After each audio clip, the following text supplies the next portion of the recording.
हाँ तो बच्चों, आज हम अपने चौथा पाठ पानी की खोज के लिखित प्रश्न करेंगे। तो हम लोग धीरे धीरे लिखित प्रश्न करने, ये सब प्रश्न हमें नोटबुक में करने हैं और ये लिखित है, इसको लिखना है। तो पहला प्रश्न हम लोग करेंगे, निम्नलिखित प्रश्नों के उत्तर लिखो।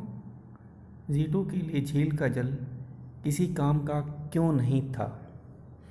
तो हमें कारण बताना है कि झील का जल जीटू के लिए किसी काम का क्यों नहीं था, क्योंकि हम लोग जानते हैं कि झील का जल प्रदूषित था और जीटू को केवल शुद्ध जल चाहिए था। उसका रॉकेट के ईंधन टैंक में शुद्ध जल ही डल सकता था, उसका रॉकेट शुद्ध जल पे ही काम कर सकता था। इसीलिए झील का जल उसके किसी काम का नहीं था। तो हम लोग बच्चों इसका उत्तर लिखेंगे।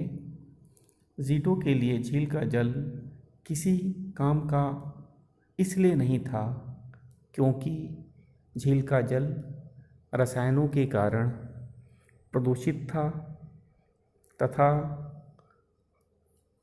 जीटू को अपने रॉकेट के लिए शुद्ध जल की आवश्यकता थी। अगले प्रश्न पे चलते हैं। नदी का पानी जहरीला क्यों हो गया था? नदी का पानी जहरीला क्यों हो रहा था? तो फिर इसमें प्रदूषण ही कारण है, क्योंकि हमने देखा कि पास की फैक्ट्रियों का जो बचा खुचा रसायन वो नदी में बहा रहे थे। हम लोग जानते ही बच्चे, जब जो कारखाने में कोई चीज़ बनती है तो कुछ चीज़ें, कुछ रसायन, हानिकारक रसायन बेकार बच जाते हैं।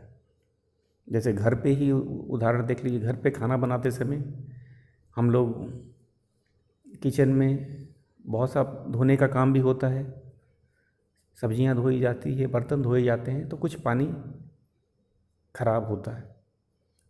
उसी तरह कारखाने में भी क्या होता है, कोई चीज़ बनाने के बाद, कोई उत्पाद, कोई चीज़ बनाने के बाद कुछ रसायन ऐसे हो जाते हैं जिसका वे और उपयोग नहीं कर सकते।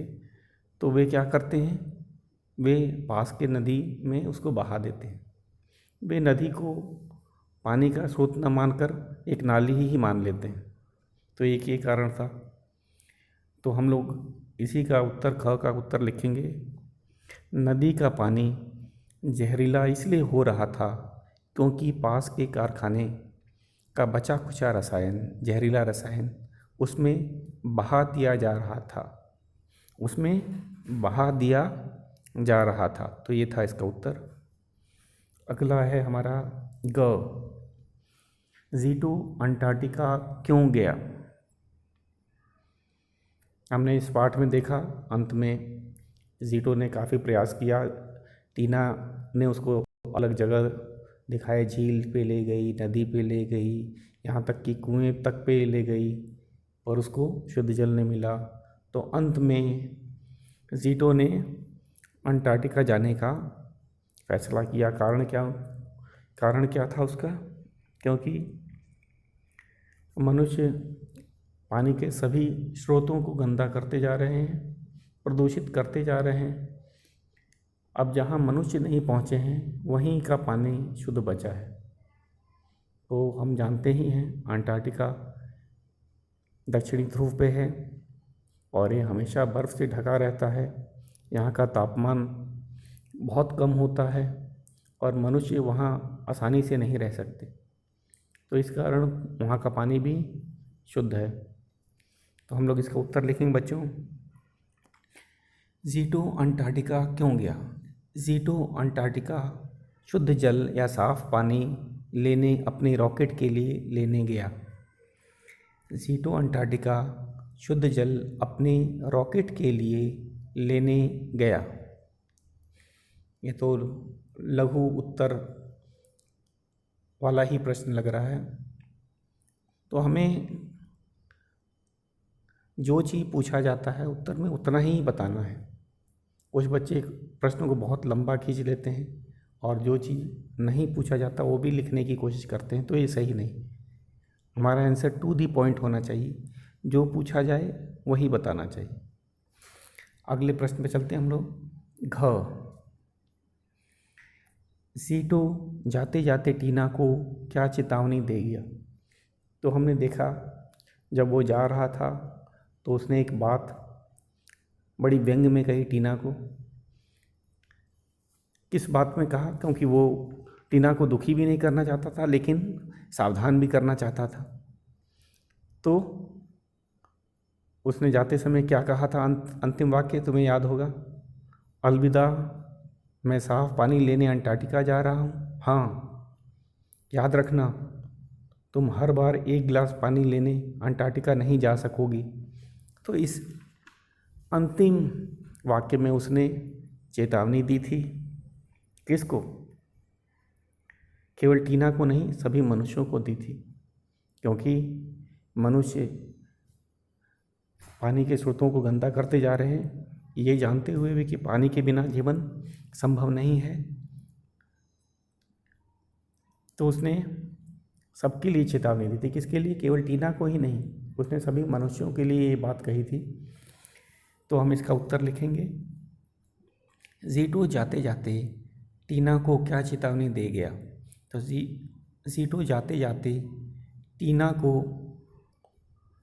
जल बचाने के लिए प्रेरित कर गया तथा उसने चेतावनी दी कि अगर इसी तरह जल प्रदूषित होता रहा तो तुम्हें एक गिलास पानी के लिए भी अंटार्कटिका जाना पड़ेगा।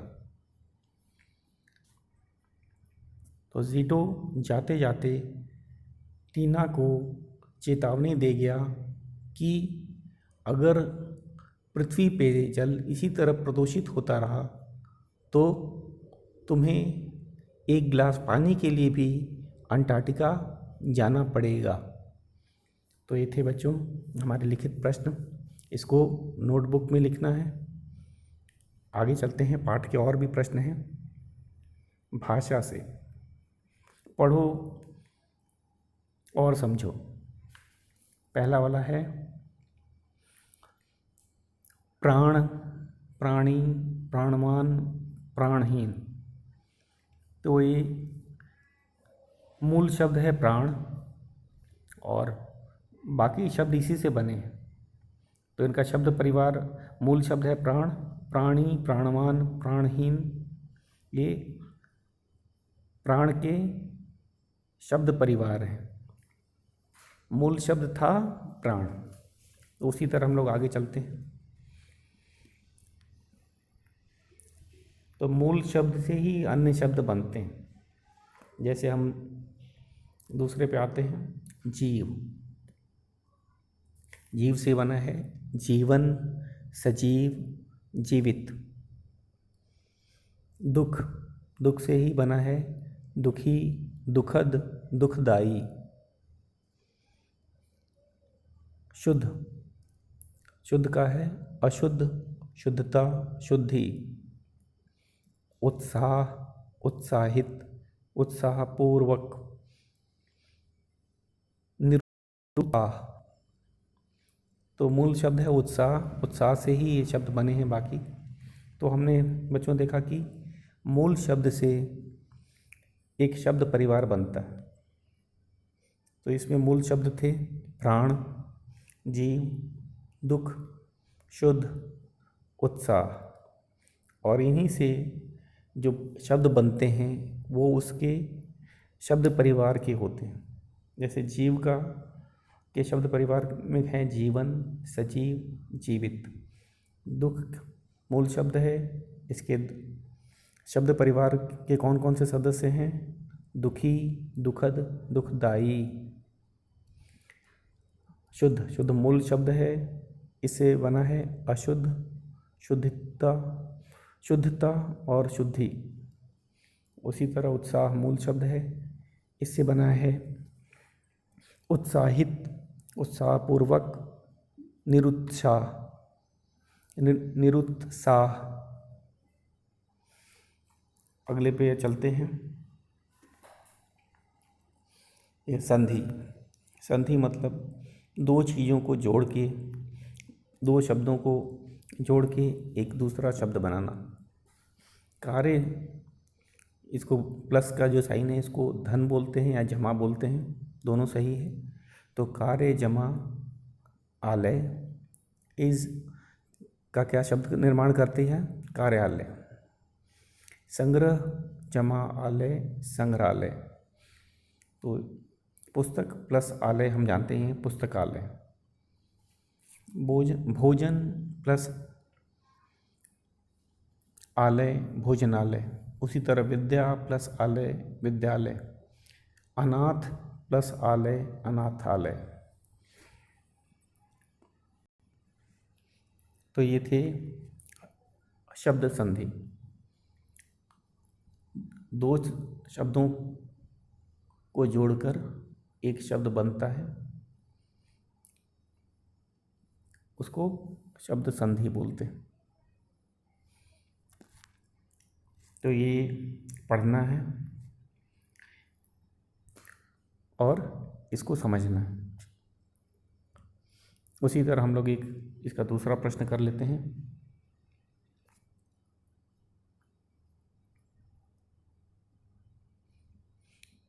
ये सर्वनाम पर आधारित है। बच्चों, सर्वनाम क्या होता है? वे शब्द जो संज्ञा के स्थान पर प्रयोग में आते हैं उनको सर्वनाम कहते हैं। हम लोग एक एक करके देखते जाते हैं इसको। कहानी पढ़कर बताओ कि रेखांकित शब्द किसके लिए इस्तेमाल हुए हैं। पहला क है। वह सोचने लगी कि पानी और कहाँ कहाँ मिल सकता है। तो वह किसके लिए लगा है बच्चों? वह लगा है टीना के लिए। वह है टीना के लिए। तो इसको जिनके पास पाठ्य पुस्तक है वो पुस्तक में ही करेंगे, जिसके पास नहीं है मैं फिर बता देता हूँ नोटबुक में करेंगे। करना सबको ही है। अब आ जाते हैं ख पे। वे झील के पास पहुँचे। वे रेखांकित है, अंडरलाइन वाला शब्द है। तो वे किसके लिए आया है? टीना और जीटो के लिए। जब वो शुद्ध जल के तलाश में झील के पास गए थे तो वे आया है टीना और जीटो के लिए। अगले घ पे चलते हैं। मैं साफ पानी लेने अंटार्कटिका जा रहा हूँ।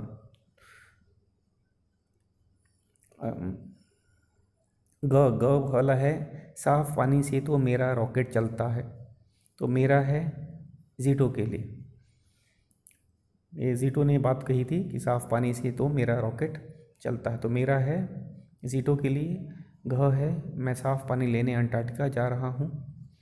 इसमें मैं फिर जीटो के लिए ही इस्तेमाल किया गया है।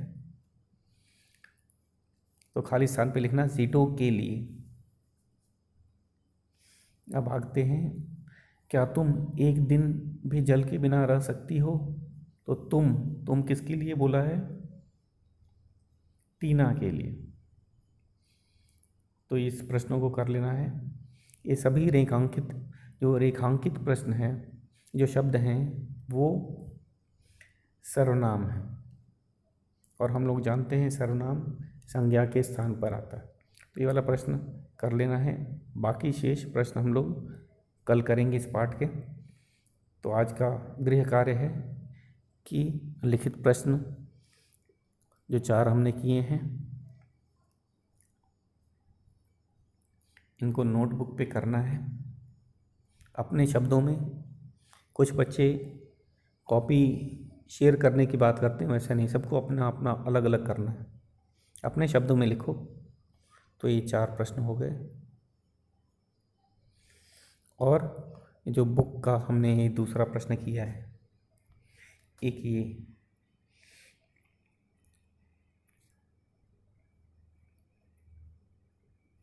और ये सब बच्चों को करना है। तो शेष प्रश्न हम लोग करेंगे बच्चों कल। आज के लिए बस इतना ही।